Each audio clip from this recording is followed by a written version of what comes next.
wannan abun bai bayyana ba, da suna goyon bayan shi a ƙarƙashin ƙasa.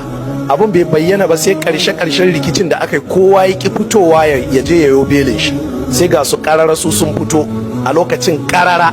Da suna amfani da wasu musulmi ne yaran su 'yan arewa suna taimaka mishi indirectly, amma lokacin da ta rikice abu ya zama har shari'a, ana zuwa ana sa labarai a gidan rediyon Najeriya Kaduna da gidajen rediyoyi ana cewa ana shari'ar wane da wane, waɗannan mutane sai suka ki. A lokacin ne waɗannan suka bayyana ƙarara, suka je suka yi karɓowa ta ƙarshe. A wannan lokaci ne muka matsa bincike sai muka gano wacce manufa suke so su yada. Ashe suna cimma wata manufa ne tasu a fakaice, ita ce ya zo ya ce boko ba kyau, 'yan arewa suna ta barin boko. Su kuma dama kiristocin arewacin Najeriya gaban su ya faɗi, saboda an ga irin yadda 'yan arewan da ke kyamar boko suka fuskanto boko.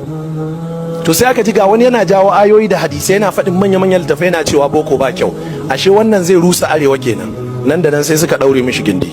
Don haka kun ji daga ciki akwai kiristocin kan na arewacin Najeriya domin za su samu fa'ida. Kuma ba da jimawa ba za mu fitar muku da rahoton taron da suka yi yanzu, suna celebrating akan an kashe waɗannan yaran, suna ta murna. Saboda me? Saboda waɗannan yaran bayan sun bar bokon kuma an je an kashe su fiye da mutum 1000. waɗanda yara ne masu kaifin basira, za ku yi mamaki wallahi.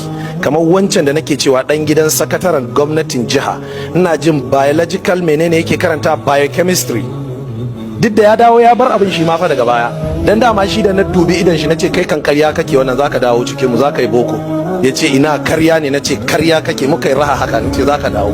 Ya dawo ran nan na shiga Maiduguri na ganshi ya rugujeje da teba, na tsikari cikin shi nace wannan ka ci haram, sai ya cakar maka lawo.